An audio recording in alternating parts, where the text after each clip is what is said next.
You're looking good. Public bodies at which any business affecting their interests is discussed or agreed upon.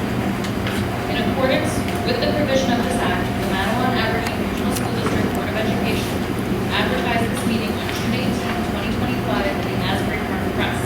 This notice was sent to the municipal clerks of the Borough of Manawan and the Township of Aberdeen and the Manawan Aberdeen Public Library. The notice was also placed on the district's website. Can we please stand for the pledge of allegiance? Pledge allegiance to the flag of the United States of America and to the republic for which it stands, one nation, under God, indivisible, with liberty and justice for all.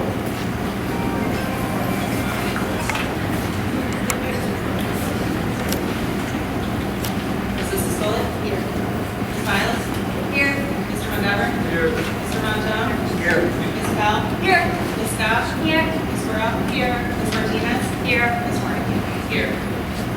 Be it resolved that a closed session be convened for the purpose of discussing privacy, personnel matters, and legal advice. The subject matter of these discussions was disclosed to the public when the reason for confidentiality subsides. Although the board cannot guarantee it, the length of the executive session is estimated to be 30 minutes, after which the public meeting of the board shall reconvene and proceed with business. Action will take place. Can I have a motion and a second? I'll second. Thank you. Good evening. Welcome to the September 29th Manawan Aberdeen Regional School District Board of Education. At this time, I would like to turn over our program to our principal, Mr. Michael Wells. Good evening, thank you. Before I welcome our student council president up to lead us in the salute to the flag, how about a round of applause for our national championship marching band performing outside for us for our guests.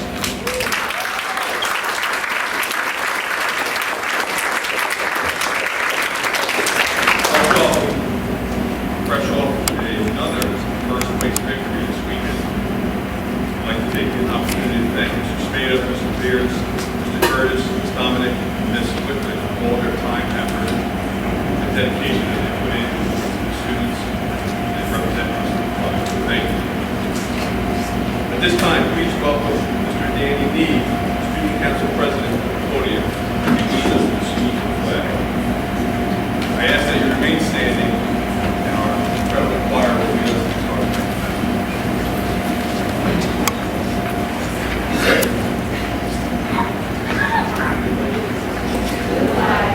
United States of America,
my pleasure to introduce Danny Lee as our student representative to the Manawan Aberdeen Regional Board of Education.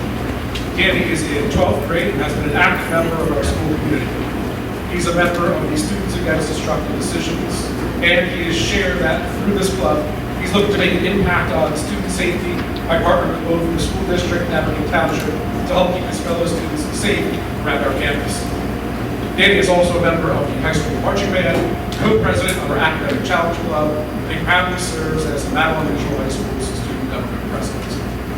In his free time, Danny is an avid gamer who loves playing video games and fixing and building his own PC for gaming. Looking to the future, Danny is interested in going to college to study mechanical engineering. With his major area of study, Danny hopes to learn about developing and improving prosthetics.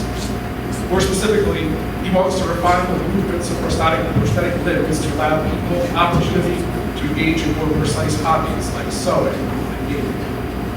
We look forward to hearing more from Danny each month as he is the voice of the entire student body across all 7 of our Manawan Aberdeen Regional Schools.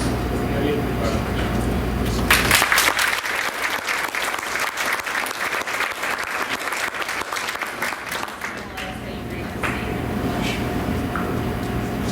I, Danny, do solemnly swear or affirm that I will support the Constitution of the United States and the Constitution of the State of New York, that I will bear true faith and allegiance to the same and to the governments established in the United States and this state, under the authority of the people, so help me God.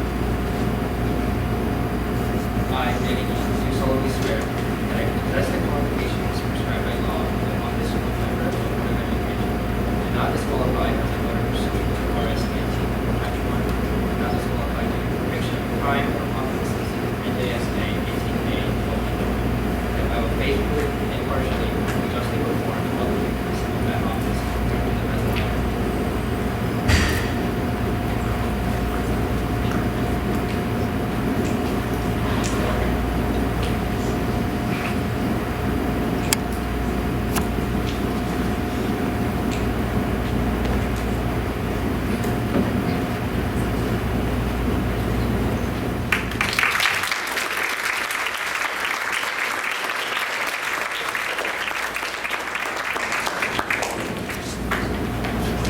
Congratulations, Danny. Look forward to working with you throughout the school.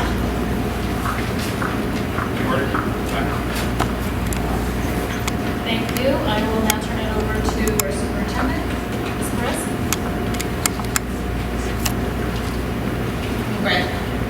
Congratulations, Danny. As our student rep, and we look forward to working with you and hearing student voices throughout our school. Thank you, Danny. At this time, I'd like to ask our CPAC representatives to the podium.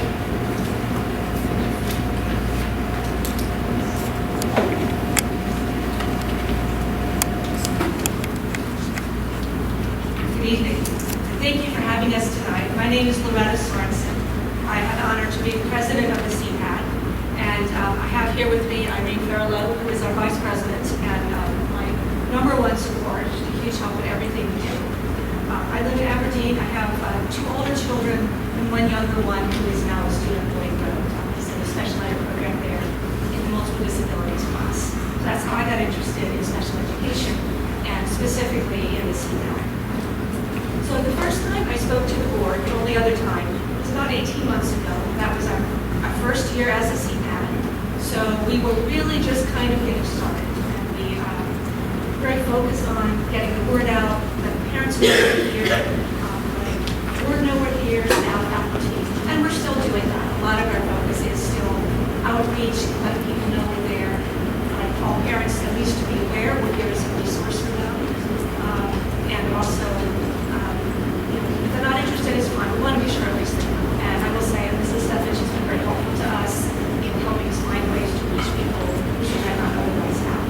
Things like back to school nights, we do emails. We're able now to hand out a sign-up sheet at IEP meetings. So parents who want to do what they can, and that's one nice way to reach everybody. Because everybody goes to IEP meeting or some kind of private content. So basically, we'll continue to work on building awareness. And also, I just want to speak briefly about the role of the CPAC also. So the CPACs are established under the New Jersey Administrative Code. And technically, our role is to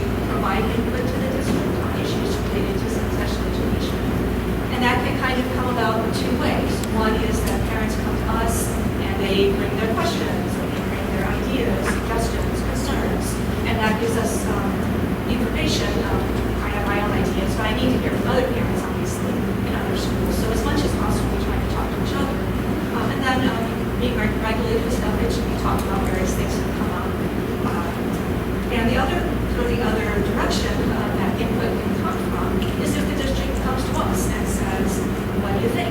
And we're just kind of starting to get there, and I appreciate that. Because if we don't know what the initiatives are, we can't comment. Sometimes we might have something that we can some information we can provide about how things affect parents or families that wouldn't always be obvious otherwise. So we appreciate all the progress here and all the support. And I will say generally we run a very supportive atmosphere as we've gotten to see that. We appreciate that from everyone. I want to just mention a couple of things we've been working on recently. And probably the biggest one in the last year or so has been building up inclusion and awareness for special needs students in the schools. And it's not that they've been excluded exactly, but sometimes you do a little extra effort to figure out how to do more for them. So one of the big events that we're really appreciating is, I don't know if you're familiar with BOE Wheels Diverse Learners Day, and that started about 2 years ago. And we were part of the initial discussion that kind of provided impetus for them to do that. Although I do have to say, True Credit Grocery Schools is absolutely amazing. She really put it together, and Dr. Bombardier and the rest of the staff. But it came about in part because the CPAC talked to them and was not doing anything, and then it just amazingly that developed. Basically, it is a full day on Lloyd Road for the fourth grade, and they have about 5 themed rooms in which the basic idea is for the students to kind of get a sense of what would it be like to be a student, learner, and deal with some sort of disability. So it kind of is very experiential, it's very hands-on, and so there's a vision room, there's a hearing room, there's a physical room, there's a learning disability room where you might have. And so there are activities that simulate what it's like to have that disability. So imagine something that if you have a hearing disability, what would it be like to sit in a classroom and you can't understand the teacher? So they stuff like that, or sitting in a wheelchair and trying to maneuver through an obstacle course. So they think about if you're in a wheelchair and you've got to get through a classroom, there are desks, there are people. So again, it's intended to be experiential, to be fun for them also. It's really good for thinking about it in the mindset of what is the experience of children who want whatever students who have one disability or another. So it's been a great event. And actually, I invite you, if any of you have a chance at the next one, I'll go to the screen. Even if you just had an hour, you can walk through the 6 rooms, usually talk 5 activities, and really get a sense of it. It's a great event. We appreciate it. So we're now planning to follow up on that by kind of using that as the linchpin, as the bigger lens, but to get some activity from the third graders that will kind of introduce them so that when they get to Diverse Learners Day, they already are thinking about what it's about, so they get more out of it. It's fun, it's meant to be fun, but there is a potential to become more aware. So we're looking at trying to kind of do something for younger grades, and then find something, exactly what is not been decided, but something for Manson in high school that will then kind of build up with it. So not another full day event, that's not just something to kind of keep it in their minds, maybe in an age-appropriate way, fun if we can do that. And so the plan at this point, so in the last discussion on this, her suggestion was let's do a committee where we get representative of each school, maybe the child study team will say, and just sit down and kind of plan a more organized way, using Boyd as the basis. What are we going to do to speak this? So we're looking forward this year to see if we can do that, and hopefully, and come back next year and say, here's what we did, and it's been a great success. The other area where we've been working at inclusion more recently is really working with PTAs to try to get kind of more active and intentional efforts to make sure that activities are accessible to special needs kids.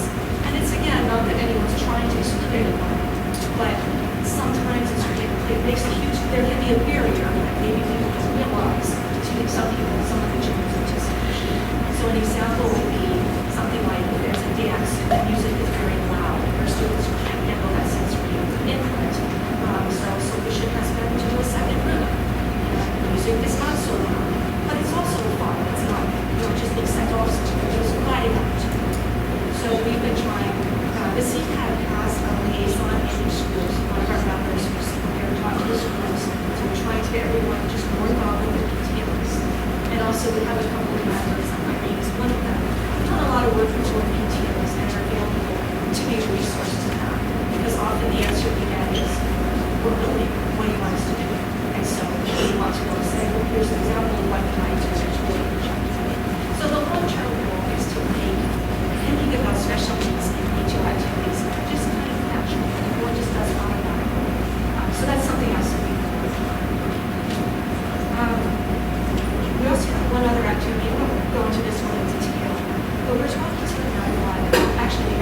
meetings next week.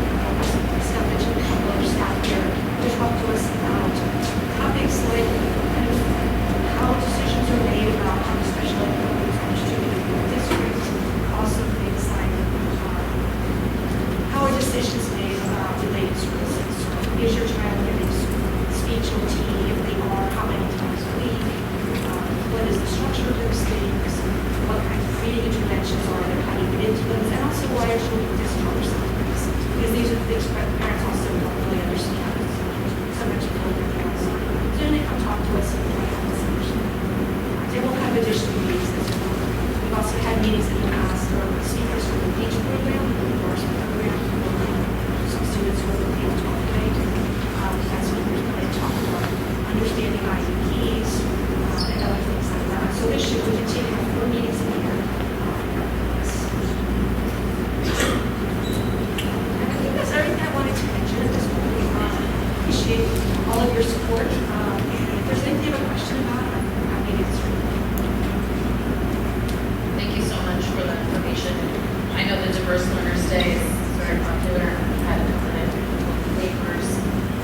So looking forward to that. Hopefully I can attend this year. Does anybody have a question?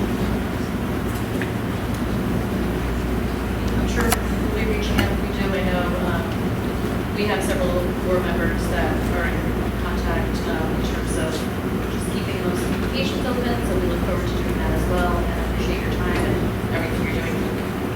Thank you. Mr. Will?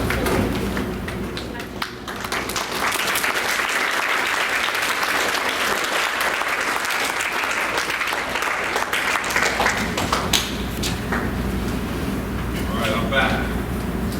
So it's an honor to be here with you this evening. I'd like to thank Ms. Perez, the entire cabinet, with Ms. Barnaby and the Board of Education for the opportunity to speak to you again this evening.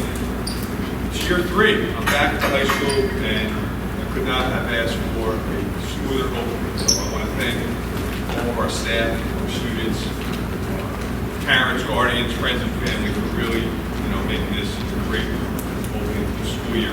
Tonight, you'll hear from some of our incredible and dedicated staff members regarding some programs, projects, initiatives, and opportunities available here at the high school.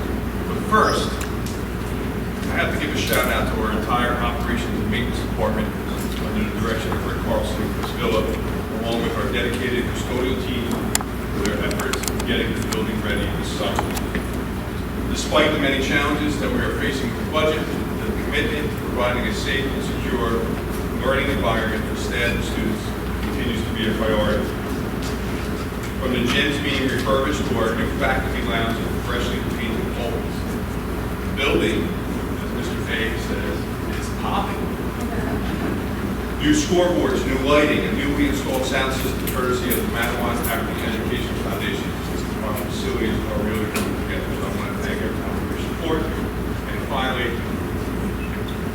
coming soon, we're really looking forward to our outdoor fitness court located outside the dance studio that will be available for the entire community after school hours, of course. So I just want to thank the board, the central office for appreciating this project and working with the grant, as well as our community partners for making this dream become a reality. It's going to be a nice future for our students, so thank you. And at this time, I'd like to welcome Danny back up, along with Dylan and Dylan here. Dylan, you see us?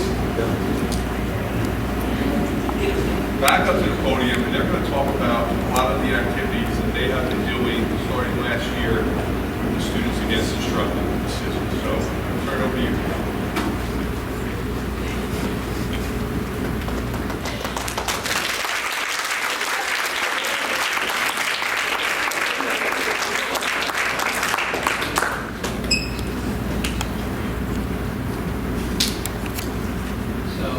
Talking to you about some of the activities that we've been doing as SAD.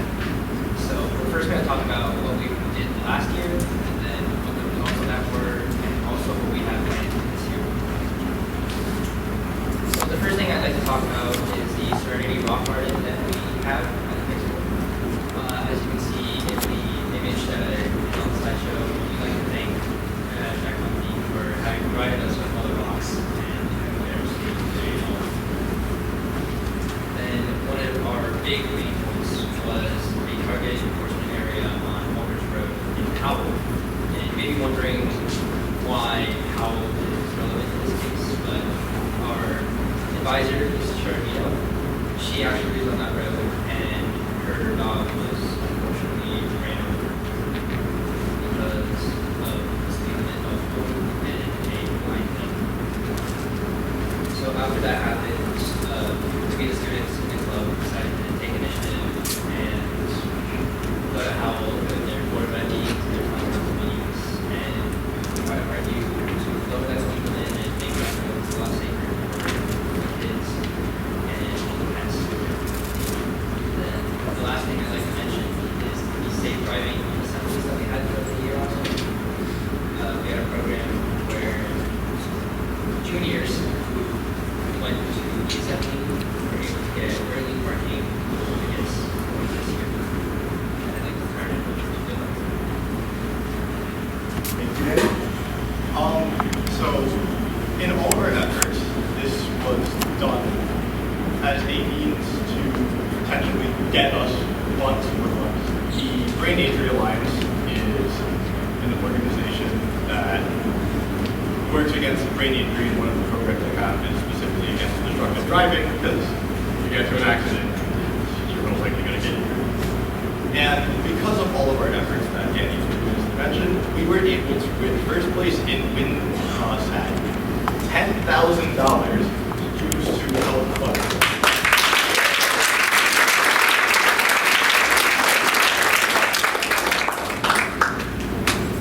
With that money, we plan on buying and installing a driving simulator in the school to help teach the students of the Matawan Regional School District on how to drive safely before getting on the road as a means to prevent further accidents. And so these are all the things for this year. So we're planning on including how we talk about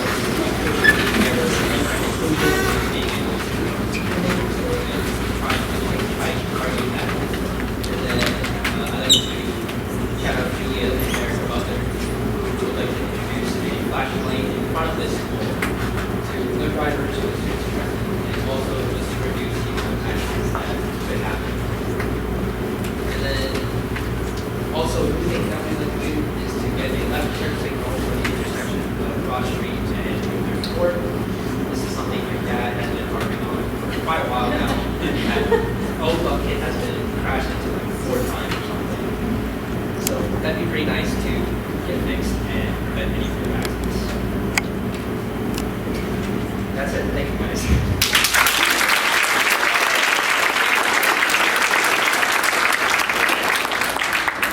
That's amazing. Good luck on all your efforts. Don't give up. What an incredible group. So, just to talk a little bit about our organization, SAD, they've done a tremendous amount. The driving simulator has been actually ordered, so it's being displayed. Right now, we're looking for somewhere in the media center that our driver's ed students will be able to use that simulator. So, $16,000, all funded by the grants that they have won over the last couple of years. The Serenity Rock Garden, which is like one of my favorite things that they've done in the school, is in front of the school where students can actually, or parents or friends, family can go and write a little message, in honor of somebody. And it's kind of like a little peaceful. I keep stacking the rocks, Ray keeps knocking them down. So it's kind of like just kind of like a peaceful setting. So thank you to our entire SAD organization for all their efforts. Next up, I'd like to introduce Miss Kish and Miss Shalou. Podium. Come on up.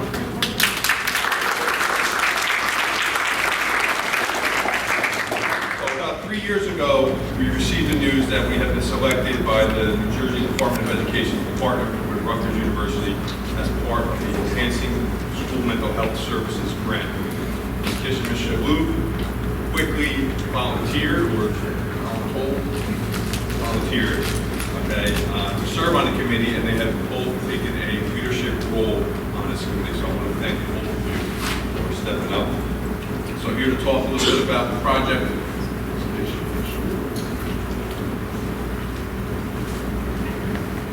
Good evening, I'm Cheryl Kish, and with me is Ms. Mary Keachley. For the last 2.5 years, we've been actively involved with Babylon Regional High School's Rutgers grant team to strengthen school mental health services and supports.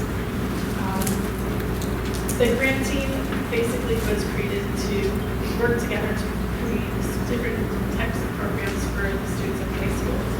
Tonight, we'll briefly highlight our work with Universal Screener, Resource Map, Referral Pathway, and we'll also focus on the PAC Mentality Program that our school-wide initiative to promote preparedness, accountability, communication, and guidance. The goal of our committee has been to assess current school mental health systems and practices to aid in the development of a sustainable, realistic, equitable, and culturally inclusive, comprehensive school mental health system. This system will meet the behavioral health needs of the school community through database decision-making, home school partnerships, staff and student education, and school community partnerships. As part of our continued efforts to enhance the comprehensive school mental health framework, we made significant strides last year through the implementation of a universal behavior screener. Administered to the freshman class with parent consent, the screener ensured confidentiality while providing valuable insight into the student well-being. The 25-item questionnaire assessed 5 key areas: emotional symptoms, conduct problems, hyperactivity and inattention, peer relationship difficulties, and prosocial behavior. With 123 students participating, the results allow us to identify and support those in need, reinforcing our commitment to proactive and data-informed student mental health support. And our Rutgers consultant that we've been working with over the last couple of years told us that we had the largest amount of students participate in that survey. So it really tipped its hat to us to be able to get the participation that we got, and we couldn't have gotten it without the support of Mr. Overall, administering the universal screener with our students was a positive experience for all involved. One of our counselors stated that it helped identify students in need of services and resources that staff wouldn't have known about. Our administration, staff, students, and parents were very supportive through the entire process, and we look forward to it being just as successful this year. Many of our meetings focus on doing an intervention inventory and creating a resource map based on identified interventions, which are supports for our students. The resource map identifies a description of the various types of services and activities that our students have access to, along with how to access them and the providers of each. The referral pathway that the team is currently working on will provide direction to our school in creating and documenting our school's mental health and behavioral referral pathways. Our team will be looking at data resources available and set database decision-making rules to provide, to guide entry and exit to and from appropriate interventions. Lastly, the referral pathway will include systems of implementation and progress monitoring. Ms. will introduce the PAC Mentality Program. PAC Mentality is a prevention-focused, student-driven approach to shift school norms so peers look out for each other and connect students to supports early. PAC stands for Preparedness, Accountability, Communication, and Kindness. Mr. Brown came up with that acronym for us, and then we created these matrix that you can see on the TV. There are many examples of what our staff will look for when praising our students. For example, in regards to preparedness, staff will look to see what students coming ready to class, knowing where to go for help. Accountability is relating to students and staff taking responsibility for actions and following through. Communication can be seen by students practicing active listening and appropriate reporting. And lastly, kindness can be exemplified by students modeling respect and inclusion. This framework complements our counseling team and creates everyday language for students to help one another. Staff will give out TAC Buck raffle tickets to students daily when they see students demonstrating one of these qualities. A prize calendar is on the TVs that are posted throughout the school. I lost myself. Okay, prize calendar posters and regular reminders to enforce positive behaviors. This will be communicated weekly to the students. Each month, students will have a chance to win prizes to praise their behaviors. These awards will be donated by various clubs, activities, and the high school PTO. We have a box up in the front in the main office where when the students receive their pack-up, they will go put this into the box, and then at the end of the month, that's when we announce our winners. So tomorrow we will have our first pack-up winners for the year. So on the next four slides, you'll see examples of the posters that are publicized around the schools, and they're in our emails and on the TVs in the hallways and in the cafeteria. In closing, we just want to thank the board, our administrators, colleagues, and parents, as well as the community members for supporting this initiative. The Rutgers Grant has given us a foundation, but it's the collective commitment of our school community that ensures this work will last. We're proud of what we've accomplished together and excited about the next steps in strengthening mental health supports for our students. Thank you.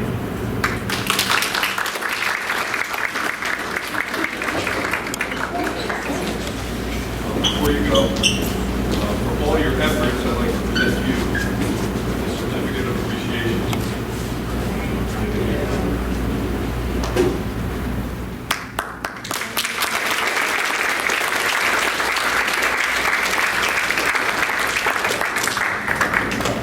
So as you can see, we have a lot of great things going on here at the high school. And we're really off to a great start. But before I close out the high school portion of the meeting, I'd like to invite Ms. Kat Mancuso to the podium.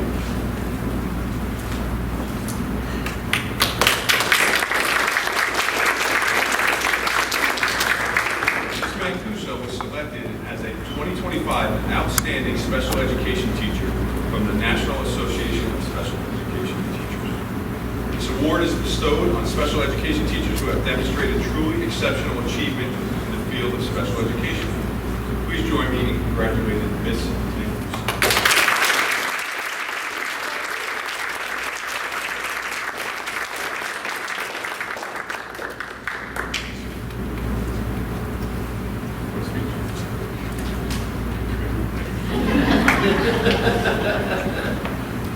All right, so in closing, I'd like to once again thank the Board of Education and our Central Office Administrator for their support.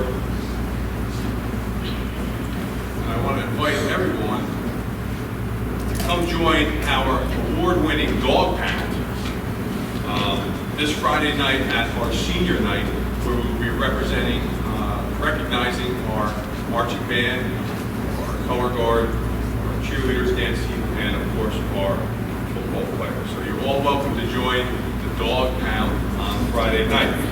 And hot off the presses, our girls soccer team just clinched the division. Very fun.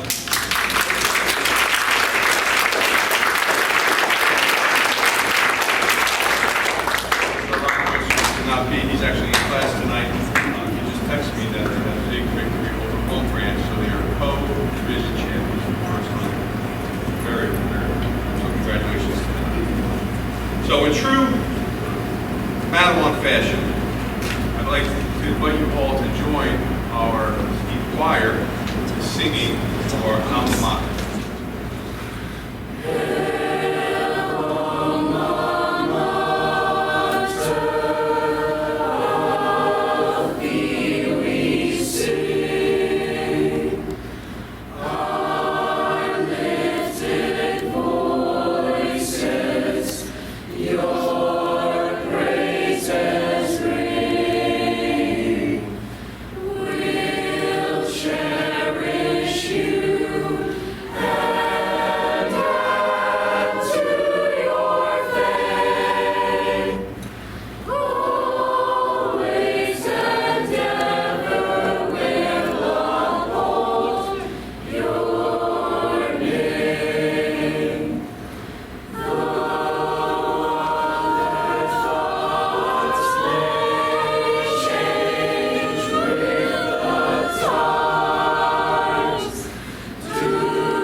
That was excellent. Thank you, Mr. B. Fantastic job, kids. Keep singing. Thank you, Mr. Wells. I appreciate your presentation tonight. You learned a lot about what's going on in high school. Those pack books, some of those prizes are cool, like prom tickets, so look out for those. And I think at this time, before we get to the superintendent's report, shall we discuss anything who wants to go? Students? Yeah, students, at this time, if you're, I think we're done, right? Yes, so students can go ahead and leave. Go do homework. Yeah. Do homework.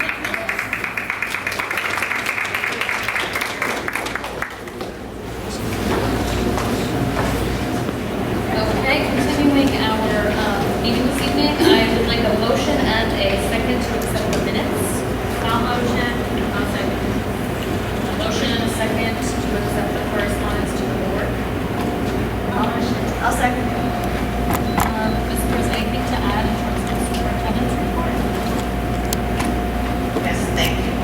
First, congrats to Ms. Kusa. I know she left, but very proud of her for receiving that award. And thank you, Ms. Kitch, Ms. Shmoop, and Mr. Ross, and the administrative team for all your efforts and initiatives. Mental health, I think everyone was very passionate about that, so it's something that we all need to make sure that we're taking care of ourselves, but also others. So thank you. Thank you, CPAC, for your ongoing commitment for advocacy, collaboration, and sharing the information in terms of how the organization can support our students and families in our schools and our community at large. I would like to talk a little bit about this month so far in terms of September updates. It's been successful. I want to thank our administrators, staff, and families, and most of all, for our students for making it a strong start in terms of being here. Our students have been attending schools each day, and we're already seeing positive results with attendance. To date this month, our district is at 97% attendance, which is an increase from last year. And with demands, has the largest growth with 5% from last year. So although there's not a lot of people, I think that when they go back and watch YouTube, that we're very proud of that success. On our agenda this evening are CUSAC results, and which is quality single accountability continuum, but I'm going to put it in layman terms, what the Department of Education is coming to look for. Every 3 years are 5 key areas, which are called performance areas. Instruction and program is one area where they're looking at curriculum, student achievement, and instructional practices, fiscal management, budgeting, financial controls, audits, governance, board operations, ethics, and policies, operations, facilities, safety, and daily district management. And last is personnel, the hiring, certification, evaluation, and staff development of all of our employees. I'm happy to say that we scored above an 80% in each of the categories, which is considered high performing. More details will be shared later this evening when we get to that topic later on in the agenda, but we will also be referring to the CUSAC scores at our upcoming October meeting when we share our test results. One key area I must highlight is governance. In 2019, we scored at 87%, which is considered high performance. However, we are always looking to strive in all areas, and we want 100% rate. So this year, we scored 97% in governance. I want to thank the Board of Education and Administration for making this a priority to improve, because again, governance, just to revisit what I just shared, is board operations, ethics, and policies. So that's a huge, and I thank you all for taking part in that. We also want to mention that we are continuing to look at our arrival and dismissal patterns, working with the Aberdeen Police Department and collaborating with them, so we continue to do that and revisit those schools. We appreciate the cooperation of our parents and families for their cooperation and support to help ensure traffic safety and making sure kids are safe. Our district enrollment from August to September, we welcomed a total of 75 new students to our district. Our pre-K to 5 enrollment is 2,017. Our 6 through 12 enrollment is 1,825, and our out-of-district students are 47, which is an increase from last year. We will be sharing information and upcoming community forums to elicit community feedback with future redistricting for upcoming school year for 26-27. As a result of the enrollment, particularly in our pre-K to 5, we are recommending that we begin our work earlier for redistricting for the 26-27. At this time, I'm going to turn it back over to Ms. Warnicki for reporting dates. Thank you, Ms. Perez. I would like to reiterate the great news that you said and thank the board members, my fellow board members. We've had, particularly in the last few years I've been here, the last two, I think we've kind of gelled as a board and really have been working well together, forming new committees and trying our best to keep the community informed and get community input and change some, get some new ideas about how we do that. So I want to thank the entire board for their participation, robust participation and everything. So I appreciate that, and I'm glad that we got some kudos for that. So thank you for sharing that. We do have plans to rezone some of our buildings as early as next year. So we will be talking about some community input for that. We are also in tandem with that, trying to see where facilities need to be modernized and where we can get funds for that, including potentially a bond referendum that we're looking at for here for this November, the ballot. We're already looking at the 26-27 school budget. We have Finance and Facilities Committee already starting work there to look at some of our facilities. They actually did a walkthrough of the high school today. We'll hear more about that a little later in the meeting. We are continuing keeping our town governing bodies in the loop with liaisons. We have Mr. McGovern for Aberdeen and Mrs. Scully for Babylon. Coming up, we do have a great event coming up on October 25th, the Case Academy Walk at the high school this year, which is different. It's normally at Brookdale where that school is housed. So I hope the community members come out for that. I'm planning on being there. We are doing our board goals right now, and they're probably going to be approved later this evening.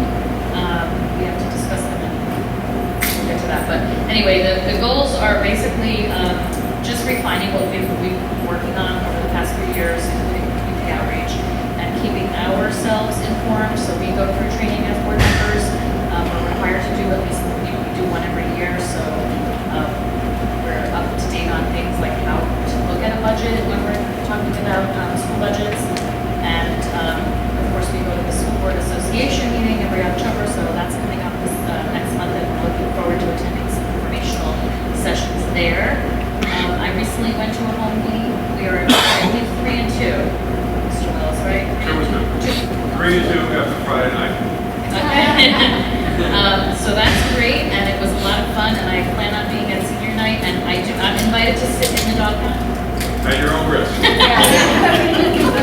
You can sit. I'll think about it. I'll let you know what the theme is. Okay, great. I will. Blackout. Switch to blackout. And lastly, I do want to say that if you recall, one of the first initiatives that this current, basically most of this current seated board took part in was agreed to participate in a social media lawsuit against Meta, TikTok, Snapchat, and YouTube, along with several other New Jersey public school districts. And last week there was a deposition in Washington, D.C., and we're waiting for, movement on that, but we've been doing everything that has been required of us, including data had to be presented to the legal team there for their presentation.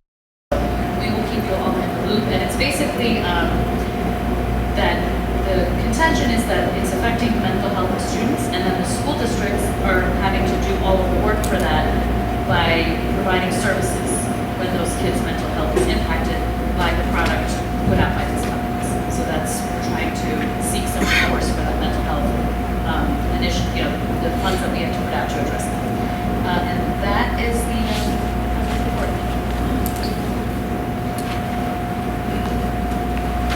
Student representative report. Danny?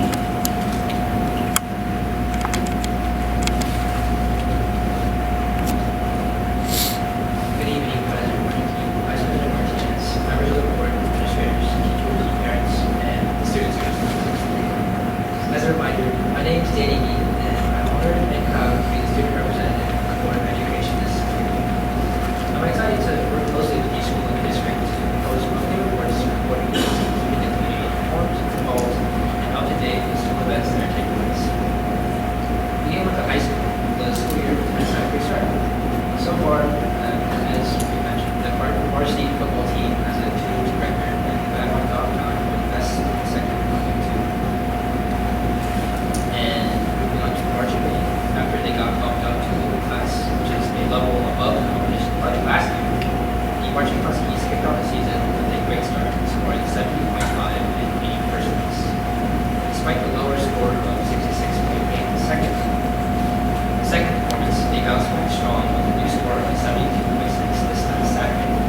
concept called roundtable meetings are being introduced. In these meetings, each club will send a representative to confer with each other as well as the government to discuss what they have planned. And in this way, we can ensure events from several clubs don't overlap with them, which should promote collaboration instead of competition.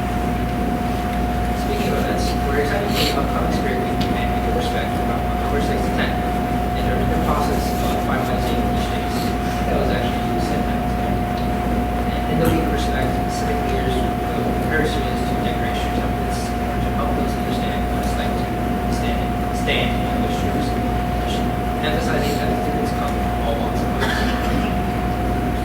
To promote more student participation, Battle of the Classes points will be awarded to the class with the most students following the theme. On the 10th, our homecoming pep rally will be held by the homecoming board committee members. As for homecoming itself, the students wanted something different this year, so they decided to host homecoming off campus. County Country Inn is the location that was chosen, and we're all excited for this novel approach to the class. The theme is the night in New York, with each ticket being $65. Since there's a limit on the amount of students per class, students have to make sure to buy tickets as soon as they can from September 29th to October 1st. We are also very excited for Red Ribbon Week, where civic leaders fight against drugs and alcohol. The Wheel of Social Media will also be played where civic leaders put students on pictures. And as for other miscellaneous activities, there's also been discussion about bringing back fun friends from high school. Moving on to Cambridge Park, Dr. P has some exciting news to share. We've had a lot of events this September, consisting of the start of the school year, some park meetups, celebrating National Teddy Bear Day, and having their first school day. They're also in the midst of naming their Husky Pup mascot, with student submissions having been last Friday, and the final meeting of the school committee will be taking place this spring. The school expresses that we should all stay tuned for the name. Dr. P additionally reports that everyone is excited for the field trip tomorrow, Tuesday, September 30th, to East Mountain. The fun they've had in September will be missed, but they look forward to what October has waiting in store. At Cliffwood, their PTO recently held their annual homestead, which was a big success. In addition, they would like to thank everyone for supporting the event. The first Cliffwood dinner of the school year will be tomorrow, Tuesday, September 30th, from 4 to 8:30 p.m. at Texas Rutgers. They welcome and encourage families that want to participate. For events in October, we have their first Cliffwood color on Wednesday, October 15th. Cliffwood Battle on the Back is the very next day, Thursday, October 16th. For the color run, Principal Sharon would like to remind everyone to sign up if they haven't already, that all funds raised go directly to the students in the school. The last event in October is the annual trunk or treat on Wednesday, October 29th. Costumes are available, but parents should reach out to the Cliffwood PTO if their child is on. Next up, Strathmore on the great start of the school year. Their kindergarten teachers have completed hours of training in professional development, probably in the schools and curriculum. The K-3 students have completed initial assessments, which will help guide teachers on what they should focus on. The enrichment program is also planning to finish and should be largely soon. The Stratford School Counselor, Mrs. Monaco, has become her classroom book lessons, which focus on the positive character traits they want the students to embrace. Staying on academics, Stratford is also excited to roll out a new enrichment program for those students in the first 3 and 3rd grades next month. The kindergarten program plans to start in April. As the oldest in the school, the 3rd graders also get special privileges and events, such as a chance to participate in St. Louis. Once we were accepted by last year, and eagerly await the safety patrol announcement in the first week of October. The Stratford PTO completed their first fundraiser and made a successful homestead.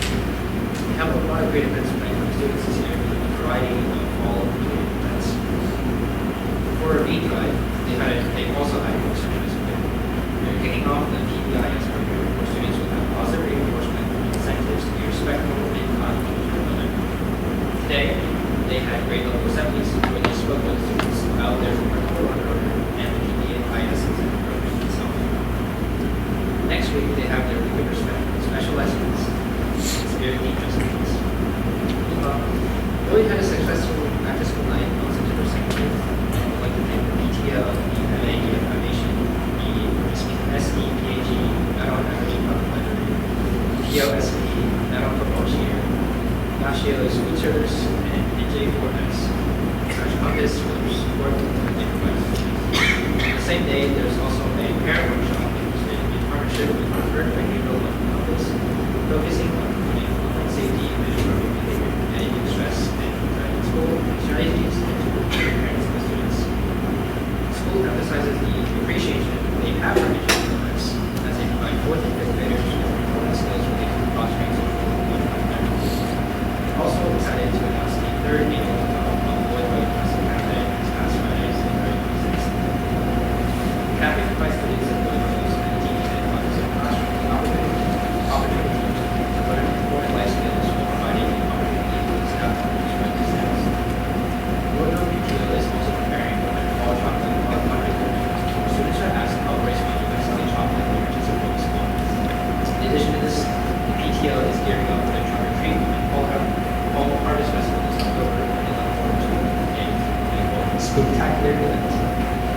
Finally, Canadian has restarted its attendance incentives. One homeroom for each grade will be recognized for having best attendance in September, and those two classes were there actually starting this week. Thankfully, nationals are doing a great job attending school each day. Hopefully, do this. And something new this year is that nationals get to eat out virtually, whether it's with students joining the spring week and hoping that the PTO can expand the core area of the next year. Last week, the Guess Who's Pet contest ended. For students at the Guess Who's Pets belong to teachers with sixth grade winning the competition and getting first points for the year's battle tasks. This brings me to the end of our report. Thank you for your time, attention, and development of my new and exciting role. I can't wait to see this activity here at the community and office. Have a great night.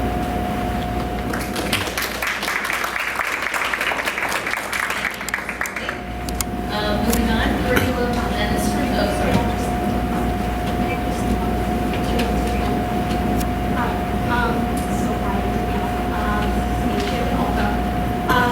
Thank you so much for all this awesome stuff that you're doing here with this Students Against Destructive Decisions program, or what are you doing here? I think that's phenomenal.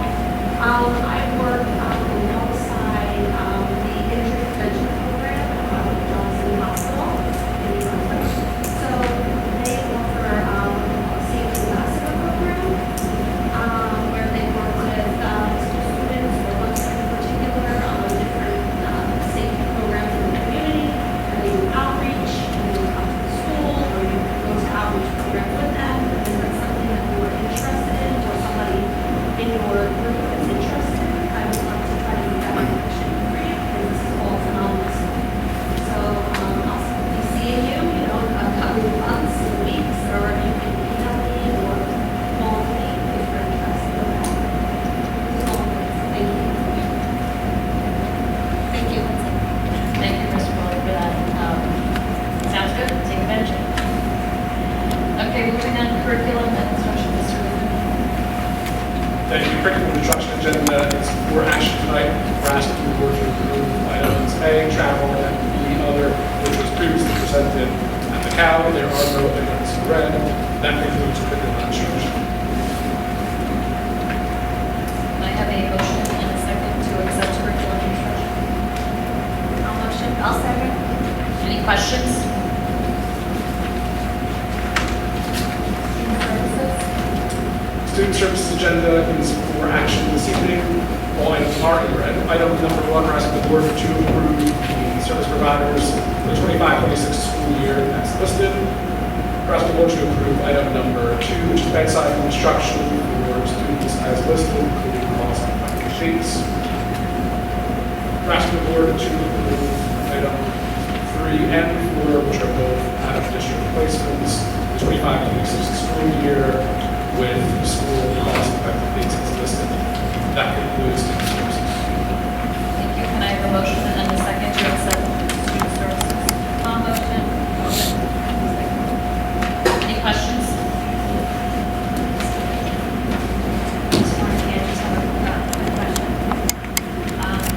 Mr. Lehman, is for number 3 and number 4, are those new students or new out-of-district students?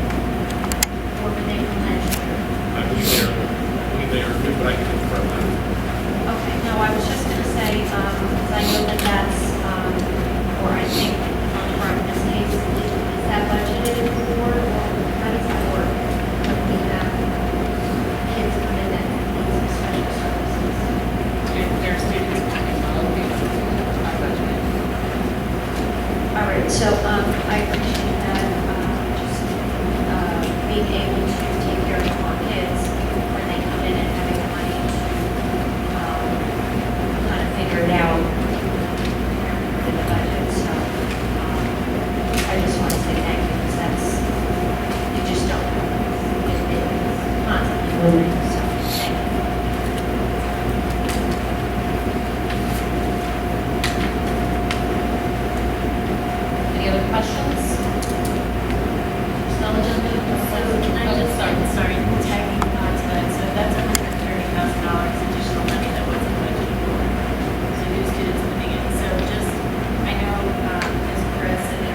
think just the reality that we're dealing with is we are seeing an increase in growth in the community, which we know. But 75 new students in 1 month is a lot of new students in our district. Those students were not accounted for in the initial budget. The numbers we worked with last year were based on a lot less, because that's only 1 month. So just something to be mindful of moving forward. We're doing the best we can with teachers for a finance and facility committee, which includes more. But it's a reality we're dealing with, and I think we're going to continue to grow. So.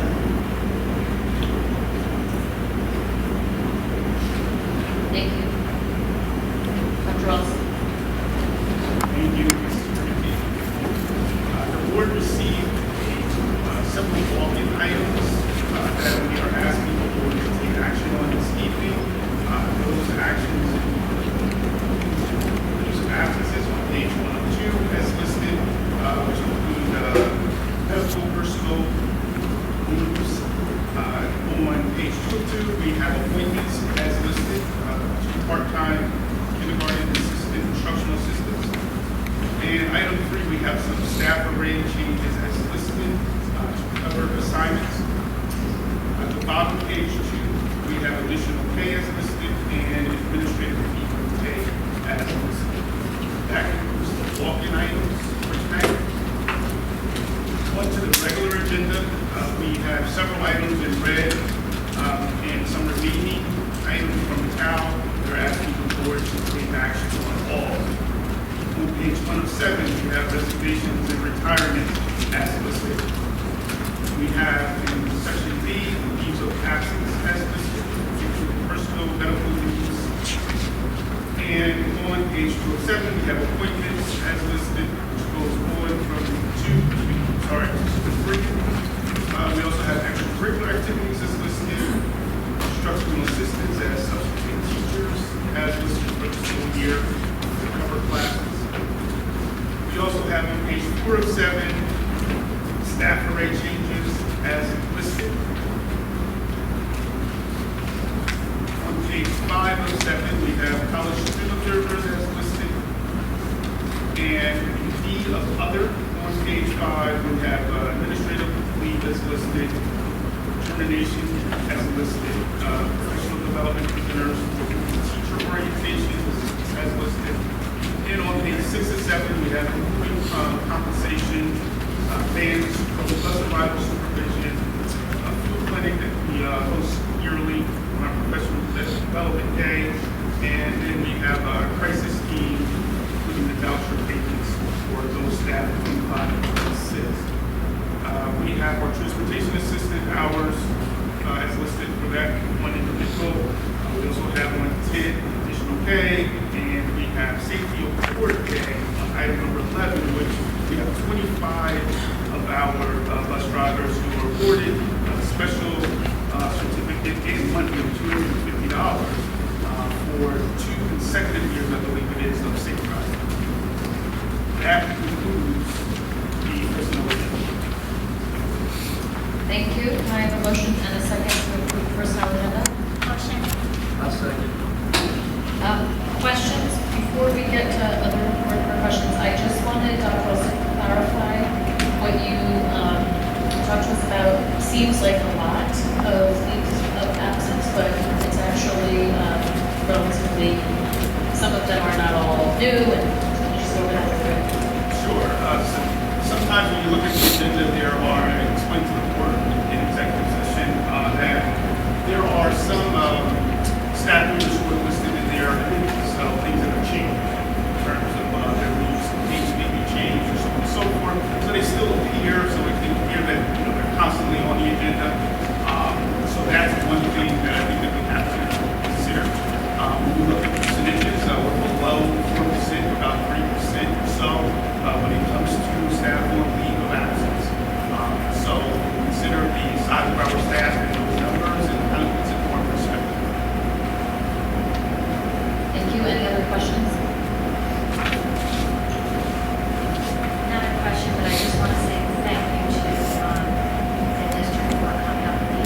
brought to them through what's now George were unbelievable. So I just want to definitely see you go in your district, let you know the difference. If you made that big of a difference for two of my kids, the difference you must have made in the district is phenomenal.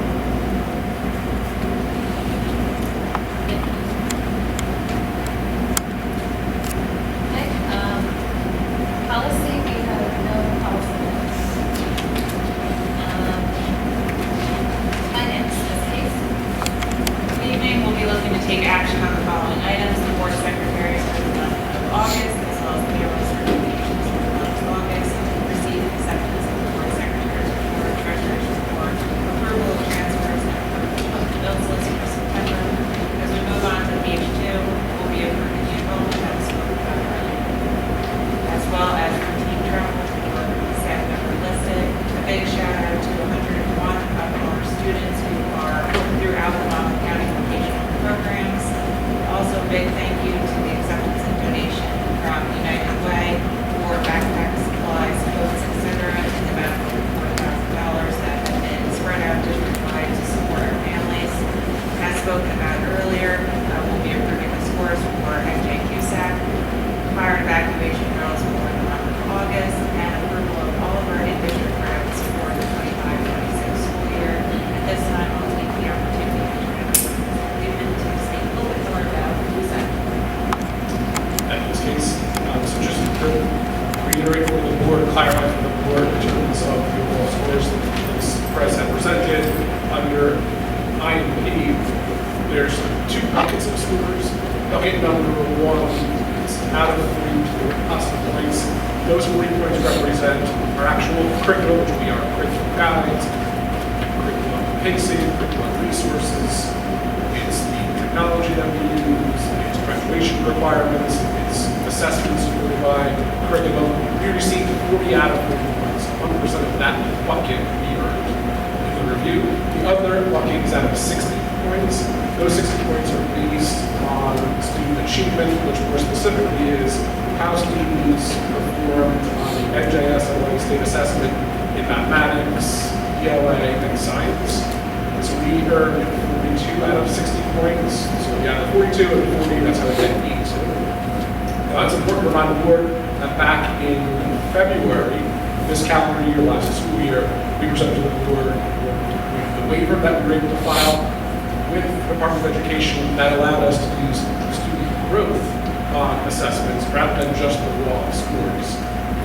You'll hear more in October, and I'll actually include a visual slide of what SAP results look like out of latest test scores.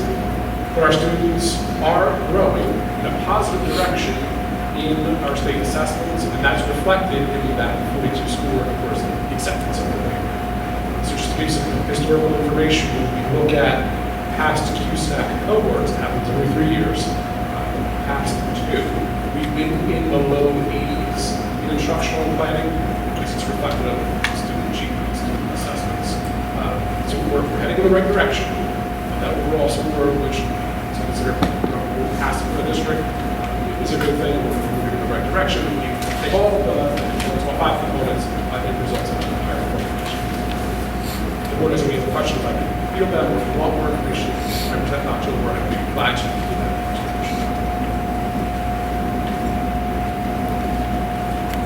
Quickest question is just remind me, what was covered under personnel? It looks fantastic, and I just don't even remember what was in that category. So on the CUSAC review for personnel? Yes.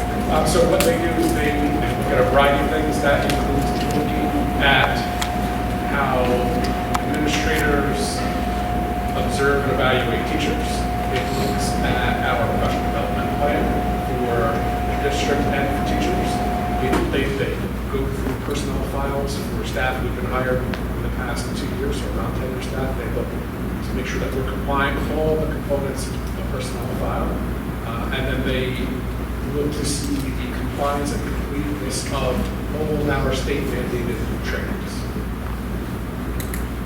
Thank you. For the benefit of people that might watch this video later, the district got a 98% in that category. That's why I was asking.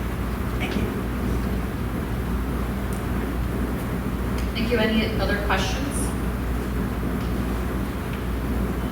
I just wanted to acknowledge the donation from the United Way of Ocean Counties, $4,150 for backpacks, supplies, coats, hoodies. So appreciate that donation to our district.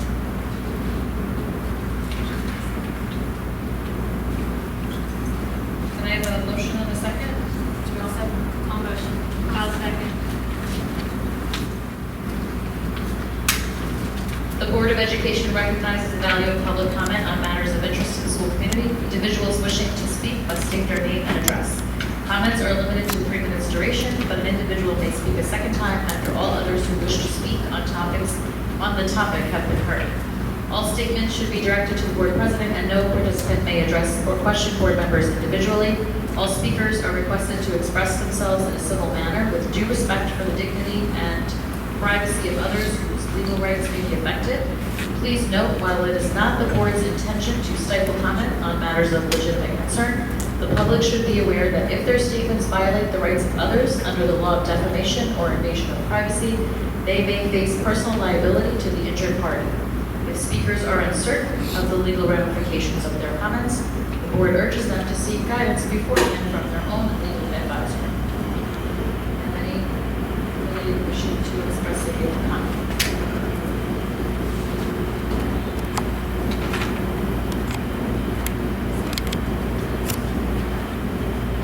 Okay, seeing none, we will take a roll call vote on the agenda. Mrs. Bullock? Yes. Mrs. Miles? Yes. Mr. Montgomery? Mr. Montagne? Yes. Ms. Powell? Yes. Ms. Scott? Yes. Ms. Burrell? Yes. Ms. Martinez? Yes. Ms. Markey? Yes. All ayes. And do we have any unfinished business? Ms. Markey, suggestion or request. Recently, the New Jersey Department of Education released guidance on student use of internet-enabled devices, limiting the use of internet-enabled devices on school grounds during the school day in an effort to promote academic engagement, limit distractions, and support the well-being of students. Our district was ahead of the game, and thanks to the policy committee and this board for passing policy that did a lot of what is in that guidance. But I was hoping to request that perhaps a group, ad hoc or whatever, revisit the policy and consider adult development.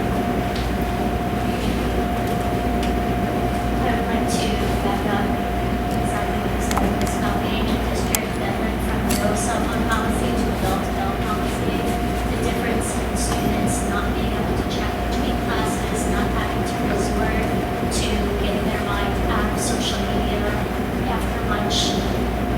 Students are reporting very big change and just being able to come to school. And I'm really sorry you would like to take a look at the board and potentially bring that forward as well. That's right. Thank you for reminding me that was something else that I wanted to cover quickly, that the Anxious Generation, a book by John McCabe that many board members received that we participated in last year with other county schools, specifically talks about in one of the chapters what schools can do now to address anxiety and depression in our student population, and strongly recommends developing them, saying that current policies that ban cell phones during class tend to encourage kids to increase their phone use between classes and during lunch, making it hard to connect. So it's further emphasizing what you're saying, and I completely understand the idea of having to disengage after that from social media, or in my own son's case, it's video games. So please. And I also speak in support of the Girls About Hearing idea, because I sat on that policy committee, was it about 2 years ago now, the use of electronic devices committee, and 100% I would do a leave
Thank you, Ms. Bell, for bringing up, revisiting the policy, because we did have a long discussion a few years ago in regards to updating that policy.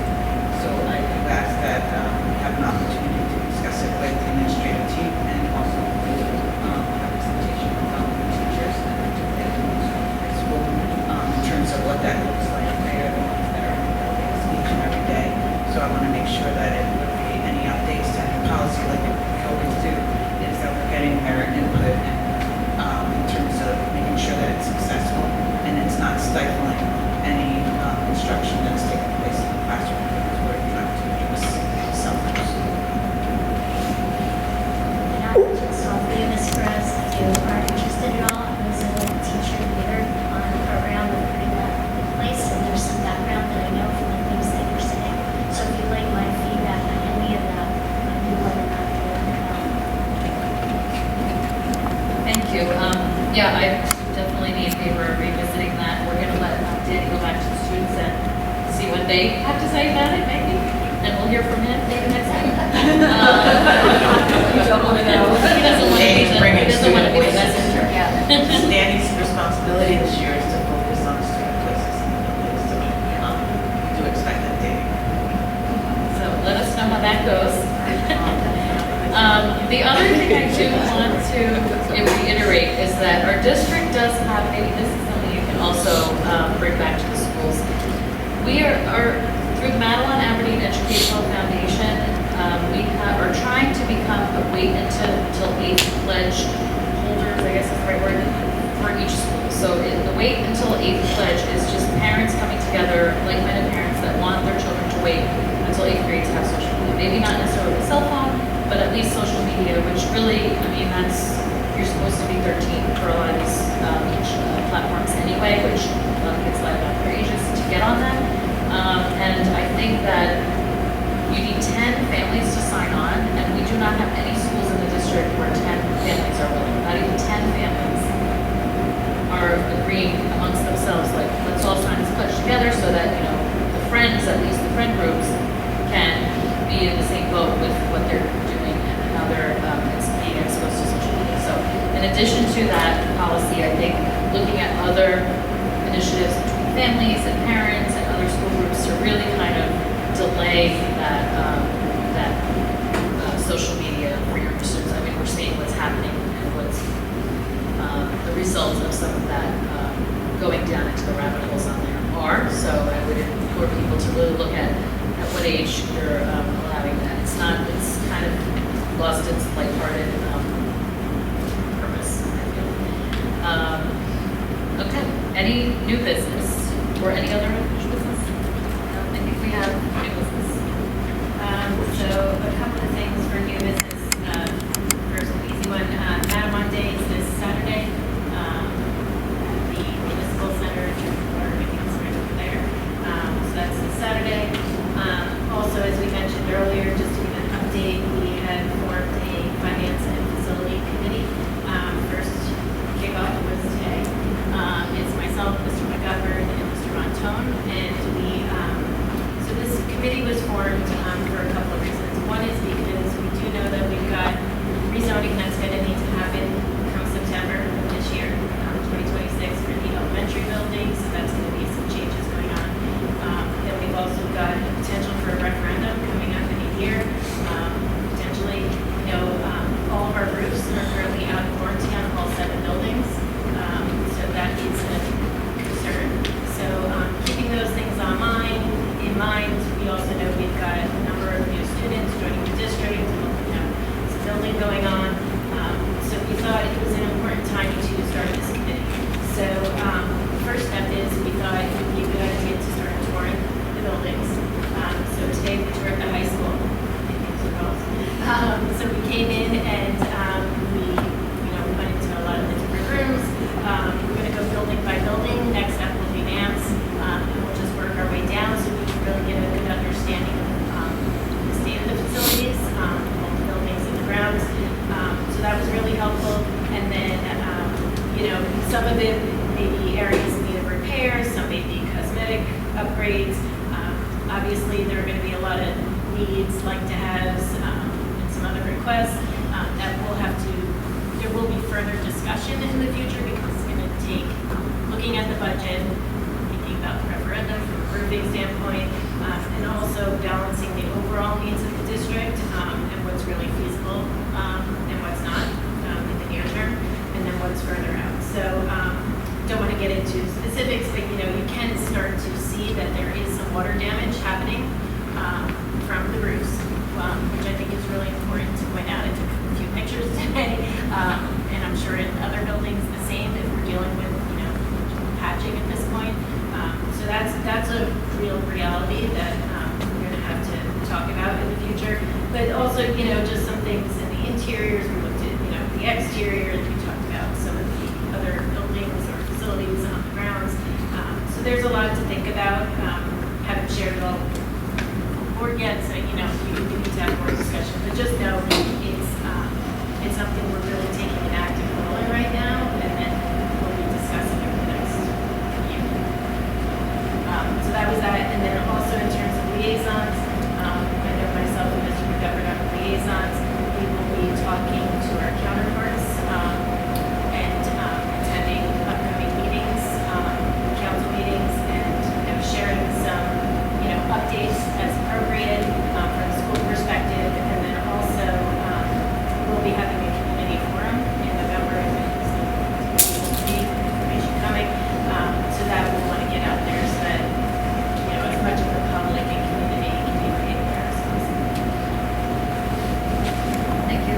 Mr. McGovern, do you have anything to add? This is, Mrs. Foley is the liaison to Madeline, and Mr. McGovern is the liaison to Aberdeen.